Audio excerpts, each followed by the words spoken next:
नमस्कार। तस्वीरें लखनऊ से हमारे पास हैं। भारत रत्न बाबा साहेब डॉक्टर भीमराव अंबेडकर की जयंती पर आज उनकी प्रतिमा पर मुख्यमंत्री योगी ने माल्यार्पण किया है। तस्वीरें हम आपकी स्क्रीन पर रखने जा रहे हैं। ये देखिए आप, उनके साथ आप उप मुख्यमंत्री ब्रजेश पाठक को देख सकते हैं। विशालकाय प्रतिमा ये भारत रत्न डॉक्टर भीमराव अंबेडकर की, बाबा साहेब डॉक्टर भीमराव अंबेडकर की, जो कि संविधान के निर्माता माने जाते हैं। भारत के संविधान के ड्राफ्टिंग कमेटी के चेयरमैन रहे और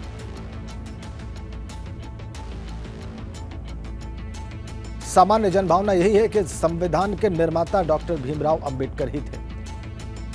आज उनकी जयंती और इस अवसर पर लखनऊ में उनकी प्रतिमा पर माल्यार्पण किया, पुष्पांजलि अर्पित की। मुख्यमंत्री योगी आदित्यनाथ ने अपने तमाम वरिष्ठ अधिकारियों और उप मुख्यमंत्री ब्रजेश पाठक के साथ, आप देखिए कुछ और कैबिनेट मंत्री भी वहां पर दिखाई दे रहे हैं जिन्होंने अपनी पुष्पांजलि अर्पित की है। उसमें स्वतंत्र देव सिंह को भी आप देख सकते हैं। सबसे पहले ये पुष्पांजलि अर्पित की, माल्यार्पण किया मुख्यमंत्री योगी आदित्यनाथ ने। आज भारत रत्न बाबा साहेब डॉक्टर भीमराव अंबेडकर की जयंती और इस अवसर पर लखनऊ में ये पुष्पांजलि अर्पित की, उनको नमन किया। तमाम वरिष्ठ नेताओं ने उत्तर प्रदेश के, जिसमें मुख्यमंत्री योगी आदित्यनाथ, उप मुख्यमंत्री ब्रजेश पाठक, कैबिनेट मंत्री स्वतंत्र देव सिंह और कई अधिकारीगण आप देख सकते हैं वहां पर मौजूद थे। नमन किया, याद किया बाबा साहेब डॉक्टर भीमराव अंबेडकर को। ऐसे मुख्यमंत्री ने, उनके मंत्रिमंडल के कई वरिष्ठ साथियों ने, कई वरिष्ठ अधिकारियों ने और दूसरे जो जनप्रतिनिधि वहां पर थे, उन सभी ने संविधान के निर्माण में बाबा साहेब डॉक्टर भीमराव अंबेडकर की भूमिका को, दलितों और वंचितों को उनका अधिकार दिलाने की प्रक्रिया में, उस संघर्ष में उनके योगदान को देश हमेशा याद करता है। और आज जब उनकी जयंती है, आज जब उनके नाम पर अलग अलग राजनीतिक दल आगे आकर उनकी ही विरासत को आगे बढ़ाने का दावा करते हैं, तो ये तस्वीरें बहुत महत्वपूर्ण हैं। आप देखिए कैसे मुख्यमंत्री योगी आदित्यनाथ ने अपनी पुष्पांजलि अर्पित की और उसके बाद देखिए जो कार्यक्रम वहां पर आयोजित हो रहा है उसमें वो बैठे हुए हैं मंच पर। आप तस्वीरें देख सकते हैं, ये एक्सक्लूसिव तस्वीरें हैं लखनऊ से लाइव। आप देख सकते हैं मंच पर उनके दाहिनी ओर हैं उप मुख्यमंत्री और स्वास्थ्य मंत्री ब्रजेश पाठक, उनके भी दाहिनी ओर हैं कैबिनेट मंत्री स्वतंत्र देव सिंह, जो कि पूर्व प्रदेश अध्यक्ष भी हैं। और अब आपकी स्क्रीन पर 3 तस्वीरें रखे हुए हैं। मायावती ने श्रद्धांजलि दी है, बीएसपी सुप्रीमो मायावती ने। इधर दिल्ली में आप देखिए राष्ट्रपति द्रौपदी मुर्मू, प्रधानमंत्री नरेंद्र मोदी, इन सब ने उनको पुष्पांजलि अर्पित करके उनको नमन किया, उनको याद किया। 3 तस्वीरें हैं आपकी स्क्रीन पर। लखनऊ से 2 तस्वीरें हैं और दिल्ली से 1 तस्वीर है जहां पर देश के शीर्ष नेताओं ने, जिसमें राष्ट्रपति और प्रधानमंत्री भी शामिल हैं, उन्होंने पुष्पांजलि अर्पित करके बाबा साहेब डॉक्टर भीमराव अंबेडकर को नमन किया, उनको याद किया।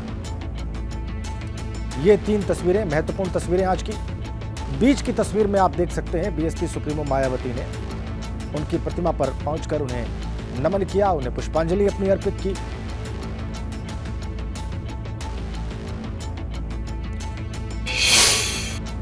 चलिए अब आगे बढ़ते हैं। प्रयागराज से खबर है, असद के अंतिम संस्कार के लिए कब्र की खुदाई की जा रही है।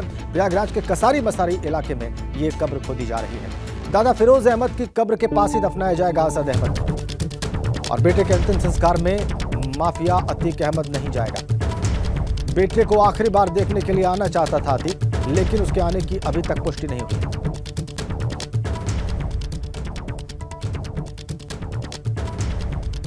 फिरोज अहमद, जो कि अतीक अहमद का दादा था और अतीक अहमद का पिता था और असद अहमद का दादा था, उसकी कब्र के बगल में ही दफनाया जाएगा असद अहमद को, जिसे कल एसटीएफ ने एनकाउंटर में ढेर किया। और देखिए उसकी कब्र की खुदाई की जा रही है कसारी मसारी इलाके में प्रयागराज के।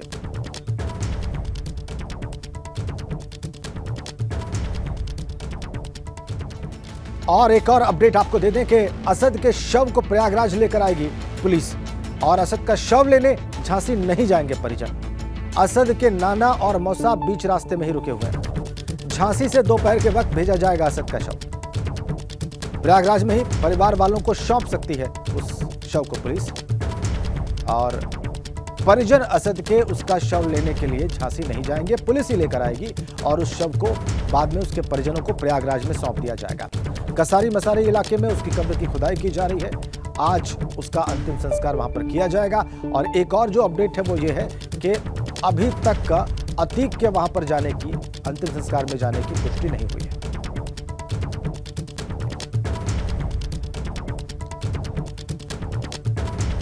हमारे दो संवाददाता इस खबर पर और ज्यादा जानकारियां लेकर हमारे साथ जुड़े हुए हैं। हमारे संवाददाता रतीश त्रिवेदी झांसी से हमारे साथ हैं, जहां पर कल एनकाउंटर किया एसटीएफ ने और जहां से शव लेकर आएगी प्रयागराज पुलिस। और हमारे प्रयागराज संवाददाता मोहम्मद मोइन भी हमारे साथ लाइव कनेक्ट हैं। रतीश हमें बताएंगे कि झांसी से प्रयागराज के लिए शव लेकर पुलिस कब निकलेगी, और इसके लिए हम चलते हैं पहले रतीश के पास ही। रतीश,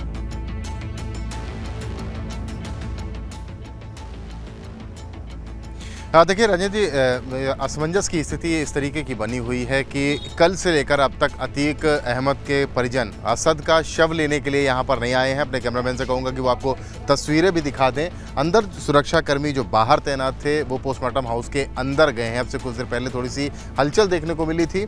ये माना जा रहा है कि 11-12 बजे के आसपास का वो वक्त होगा जब पुलिस यहाँ से डेड बॉडीज़ को ले जा सकती है। लेकिन नियम क्या कहते हैं, तो नियम के मुताबिक अगर एनकाउंटर हुआ है, एसटीएफ ने मुकदमा दर्ज कराया है, बाकायदा एफआईआर कराई है इस मामले की, तो ऐसा पॉसिबिलिटी उसमें नहीं दिखती है कि शव यहाँ से ले जाया जाए। लेकिन जो पुलिस के बड़े अधिकारी झांसी में हैं वो इस पर मंथन कर रहे हैं। अपने आला अधिकारी जो लखनऊ में बैठे उच्च अधिकारी हैं उनसे किसी तरीके के निर्देश का इंतज़ार कर रहे हैं कि उन्हें किसी तरीके का निर्देश मिले। कल से लेकर के आज तक अभी तक 24 घंटे के आसपास बीतने जा रहे हैं। 22-23 घंटे हो चुके हैं इस एनकाउंटर को और रात में 2:10 पर पोस्टमार्टम की प्रक्रिया को पूरा कर लिया गया था। पुलिस के अधिकारी रात में भी कह रहे थे कि रात में भी कोई परेशानी नहीं है। अगर असद के परिजन और गुलाम हसन के कोई बॉडी को क्लेम करने वाला यहाँ पर पहुँचता है तो उसे तुरंत ही बॉडी हैंडओवर कर दी जाएगी। कुछ नियम होते हैं, कुछ प्रक्रिया होती है, उसको पालन करते हुए हैंडओवर कर दी जाएगी। लेकिन कल से लेकर अब तक 11 बजे से ज़्यादा का वक्त हो चुका है, कोई भी व्यक्ति इंटीमेशन तक नहीं दे पाया है। आने की बात तो आप छोड़िए कि पुलिस के जो आला अधिकारी हैं, झांसी पुलिस के जो अधिकारी हैं, वो लगातार, हम उनसे लगातार बातचीत कर रहे हैं, उनसे पूछ रहे हैं कि क्या किसी तरीके का कोई इंटीमेशन आप तक पहुंचा है। तो ये सूचना तक उन तक नहीं पहुंची है कि कौन व्यक्ति, परिजन कौन है। ठीक है रतीश, आप कह रहे हैं कि कोई सूचना भी पुलिस के पास नहीं, कोई इंटीमेशन भी नहीं है, और इसका मतलब ये है कि कोई परिजन असद अहमद का वहां झांसी जाकर उस शव को नहीं ले रहा है। अभी तक तो यही तस्वीर सामने आई है। प्रयागराज में क्या स्थिति है? जो कब्र खोदी जा रही है असद अहमद की, जहां पर लाकर उसे दफनाया जाएगा, उस इलाके में क्या हो रहा है? ओवरऑल प्रयागराज में क्या वातावरण है कल के इस एनकाउंटर के बाद से, ये बताएंगे मोहम्मद मोइन। जी मोइन। देखिए, आपको बता दें कि एबीपी गंगा ने सुबह ही अपने दर्शकों को ये बता दिया था कि अतीक अहमद के परिवार का कोई सदस्य झांसी नहीं जा रहा है। जो 2 लोग निकले भी हुए थे वो वापस प्रयागराज आ गए थे और वो झांसी नहीं जा रहे हैं। ऐसे में जो प्रयागराज पुलिस है उसने झांसी पुलिस से संपर्क किया है और संपर्क करके इस बात की कोशिश कर रहे हैं कि जो झांसी पुलिस है वो उस डेड बॉडी को, असद की डेड बॉडी को यही प्रयागराज पहुँचा दे और प्रयागराज में ये डेड बॉडी असद के परिवार वालों को सौंप दी जाए। तो असद के नाना मोहम्मद हारून और जो मौसा हैं डॉक्टर उस्मान, इन दोनों को डेड बॉडी दी जा सकती है और क्रीमेशन की जो तैयारियां हैं वो तैयारियां की जा रही हैं। इस वक्त हम मौजूद हैं प्रयागराज के कसारी मसारी इलाके में, जहां आपको दिखा दें कि ये देखिए, ये असद की कब्र जो है वो तैयार की जा रही है, उसे खोदा जा रहा है, उसे बनाया जा रहा है और 3 से 4 जो मजदूर हैं पिछले कई घंटों से काम में लगे हुए हैं। और इसके ठीक बगल आप देख सकते हैं कि ये उर्दू में लिखा हुआ एक बोर्ड है, हाजी फिरोज अहमद, यानी कि असद के दादा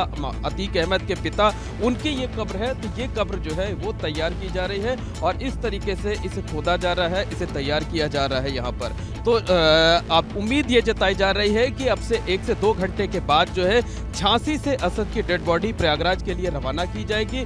यहाँ पर कागजी औपचारिकताएं की जाएंगी। कागजी औपचारिकताएं करने के बाद पुलिस जो है, जो डेड बॉडी है उसे असद के परिवार वालों को सौंपेगी और उसके बाद जो परिवार के सदस्य हैं वो सीधे डेड बॉडी को लेकर यहाँ पर आएंगे और यहाँ पर असद को सुपुर्दे खाक किया जाएगा। लेकिन इस बीच आपको एक और अहम जानकारी दे दें कि अतीक अहमद अपने बेटे असद अहमद के जनाजे में शामिल नहीं हो पाएगा और वो आखिरी बार उसका चेहरा भी नहीं देख पाएगा। उसकी दो टेक्निकल वजह है। एक तो आज कोर्ट बंद है, आज अंबेडकर जयंती की छुट्टी है, लिहाजा कोर्ट में कोई अर्जी दाखिल नहीं की जा सकती है। दूसरी वजह यह है कि डीएम के यहाँ भी अर्जी दाखिल नहीं की जा सकती है। हालांकि डीएम को यह अधिकार होता है कि इस तरीके के मामलों में अपने अधिकारों का प्रयोग करते हुए वो किसी भी बंदी को 72 घंटे तक पैरोल पर छोड़े जाने की अनुमति दे सकते हैं, लेकिन वो बंदी जुडिशियल कस्टडी में होना चाहिए।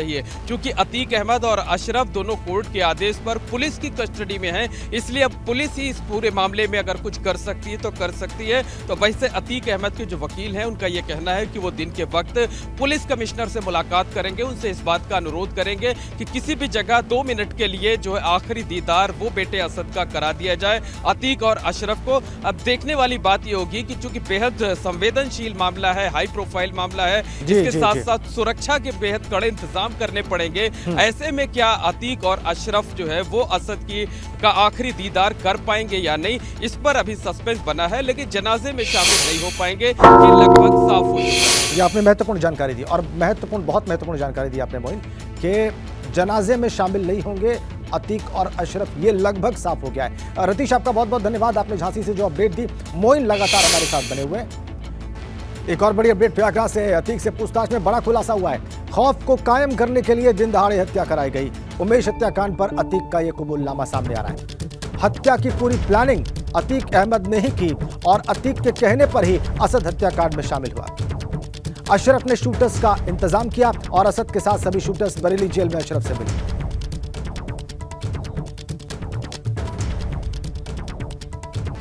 आपको बताएं कि माफिया अतीक के वकील निसार अहमद का बयान आया है। पुलिस अतीक अहमद से मिलने नहीं दे रही है।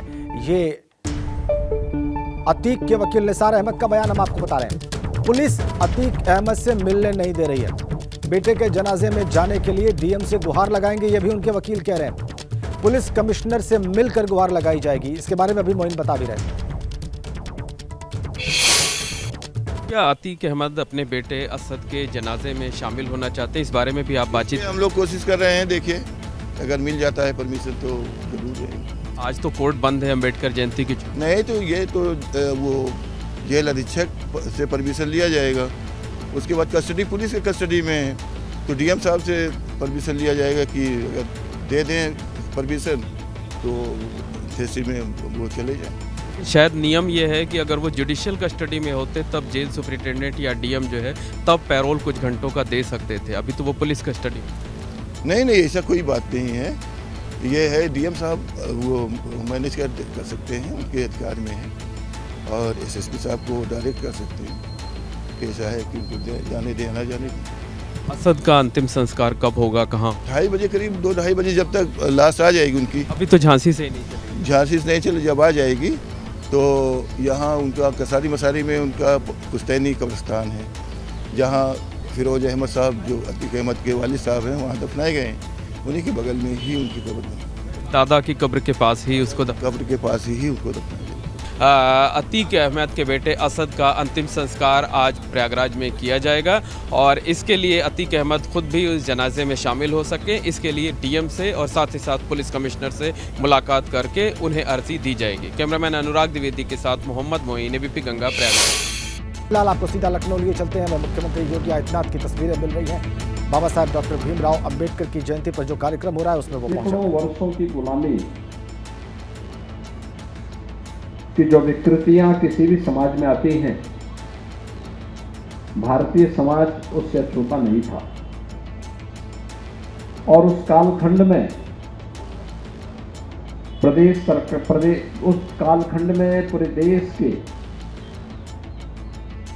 दमित, शोषित, पीड़ित मानवता की आवाज, देश की आजादी के आंदोलन बने थे बाबा साहब डॉक्टर भीमराव अंबेडकर।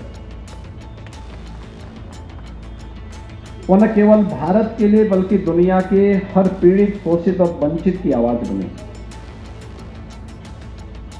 दुनिया का सबसे बड़ा संविधान, दुनिया के सबसे बड़े लोकतंत्र को लेकर के बाबा साहब डॉक्टर भीमराव अंबेडकर ने एक नए युग का सूत्रपात किया।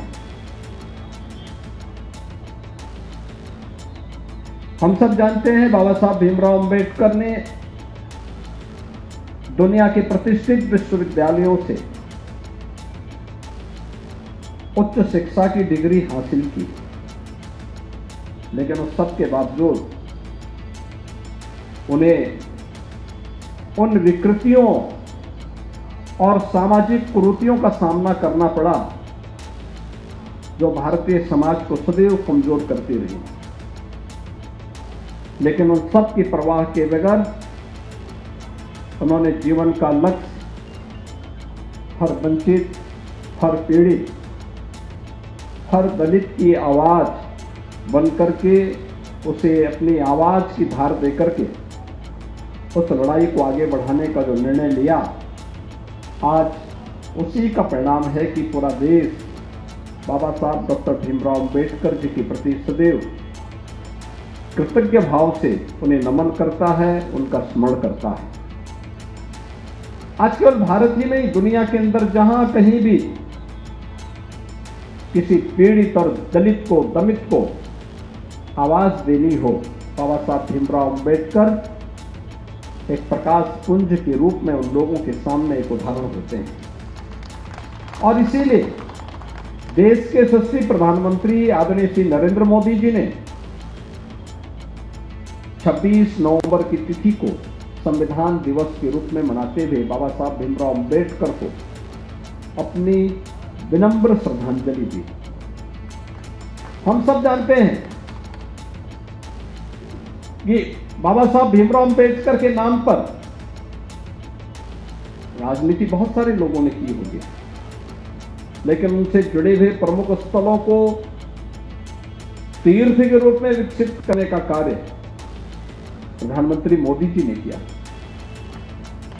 पंचतीर्थ की परिकल्पना को साकार करने का कार्य मऊ है, दिल्ली है, मुंबई है, इंग्लैंड का वह भवन जहां रहकर के उच्च शिक्षा बाबा साहब ने अर्जित की थी, नागपुर का दीक्षा भूमि, ये सभी 5 स्थलों को पंचतीर्थ के रूप में विकसित करने का जो कार्य बाबा साहब भीमराव अंबेडकर ने किया, यह अभिनंदनीय कार्य था। और ये हमारा सौभाग्य है कि अंबेडकर महासभा के प्रस्तावों को ध्यान में रख करके प्रदेश सरकार ने पूर्व राष्ट्रपति माननीय श्री रामनाथ कोविंद जी के कर कमलों से जून 2021 में नींव रखी उत्तर प्रदेश के अंदर बाबा साहब भीमराव अंबेडकर स्मारक और सांस्कृतिक केंद्र आज वो बनने की अंतिम चरण में चल रहा है। बहुत शीघ्र एक भव्य स्मारक और सांस्कृतिक केंद्र उत्तर प्रदेश वासियों को उत्तर प्रदेश की राजधानी लखनऊ में बाबा साहब की स्मृतियों को आगे बढ़ाने के लिए प्राप्त होगा। बाबा साहब भीमराव अंबेडकर की इन शिक्षाओं को वास्तव में हर गांव, हर गरीब, हर किसान, हर वंचित, हर दलित, हर शोषित व्यक्ति तक पहुंचाने का कार्य ईमानदारी से किसी ने किया तो नाम है प्रधानमंत्री मोदी। मोदी जी ने हर एक तबके तक इन योजनाओं को पहुंचाने का काम किया, बिना भेदभाव के पहुंचाने का काम किया। आज जब गरीब को, पिछले भारत अकेला देश है जिस देश में 80 करोड़ गरीबों को बिना भेदभाव के फ्री में राशन देने का कार्य सरकार कर रही है।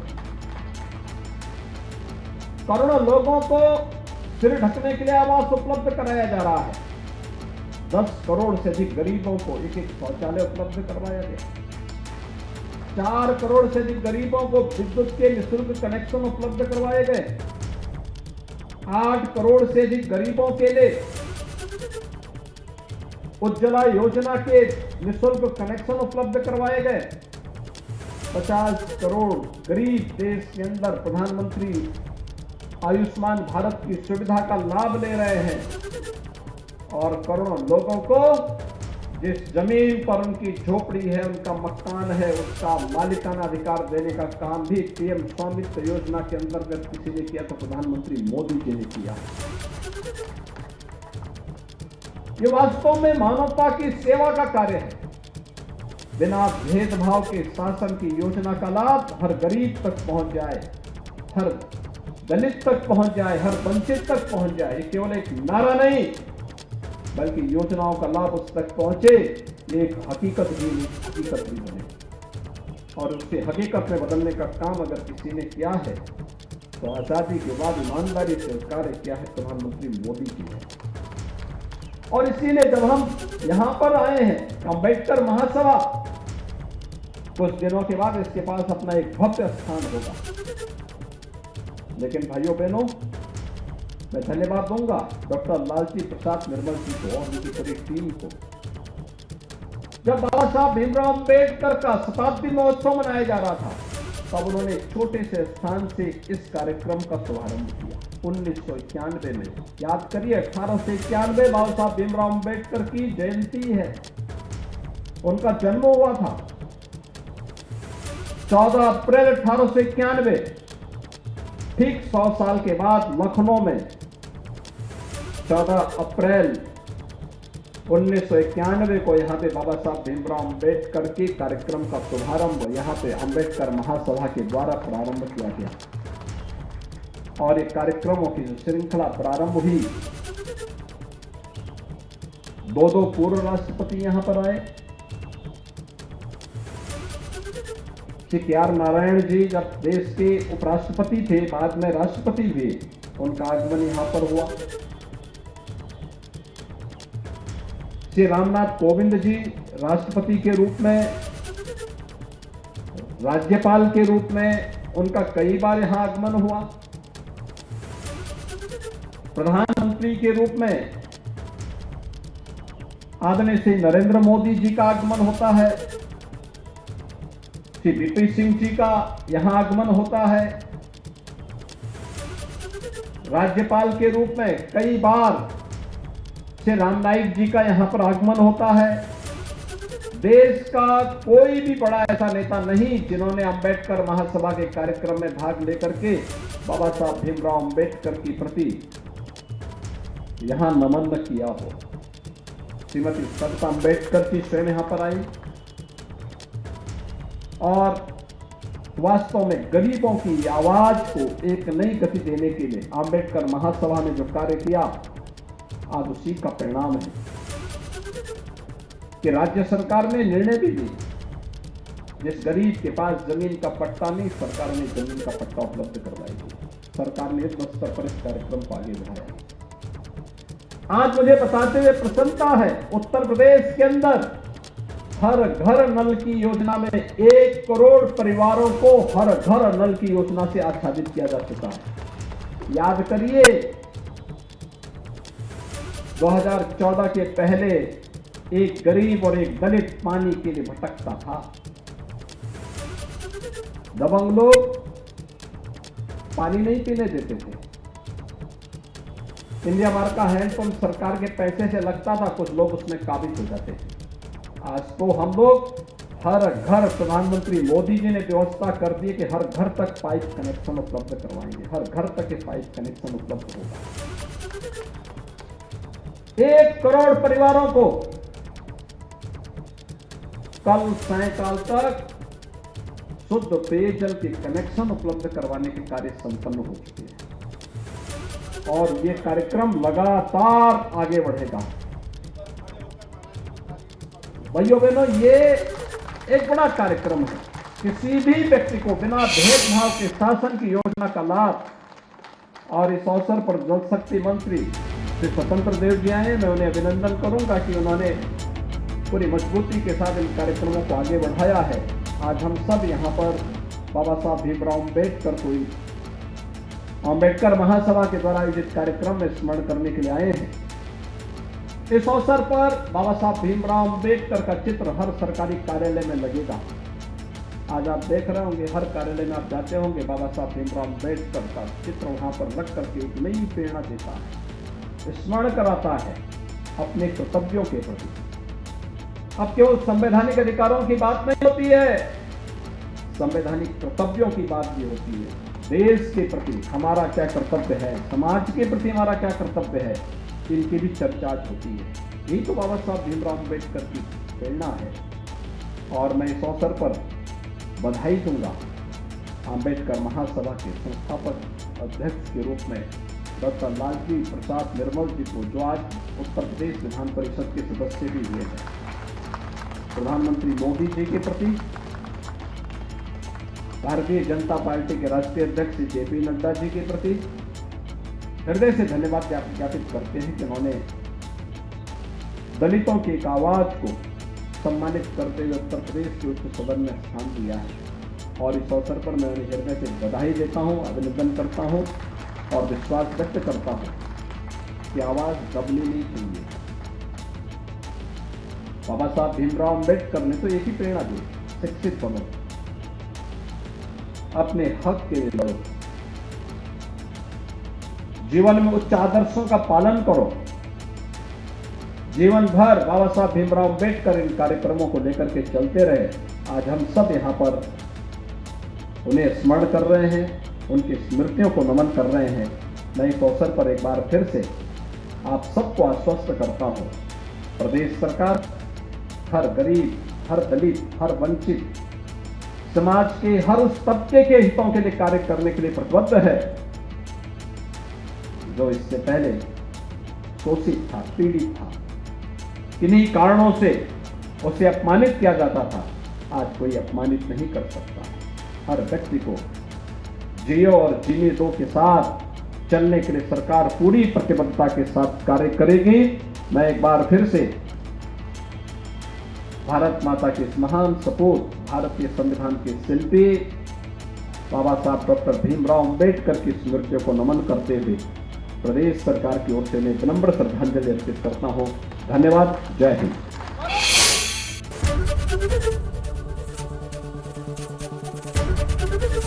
एबीपी गंगा, खबर आपकी, जुबान आपकी।